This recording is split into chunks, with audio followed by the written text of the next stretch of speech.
Hi everyone. Um, I want to work on my art journal pages today, so I'm going to do what I always do, which is get busy and work on a layer. And I have managed to make this where it's like three layers of stuff that I do. So that's kind of how I've been working through this book, and it's working real well for me. So I work on 3 different pages, doing a different layer each day. Anyways, I'm going to look at my bits and pieces of stuff I have here and see what I have, what I want to use, and I will talk to you after a while.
Okay, guys, that one took a while to make me happy, but it does now. So, anyways, I am going to move on with the day.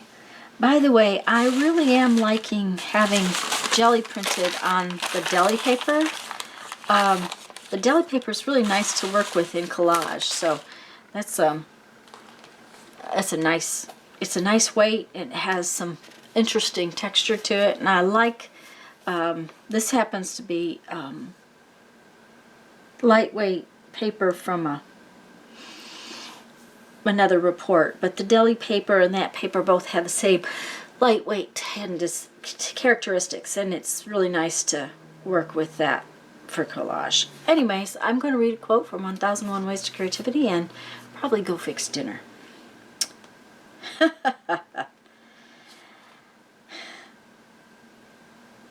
As long as you have inspiration, you will never be out of work, creatively speaking. And that is true. Okay, guys, go have fun. Make some art. Bye-bye.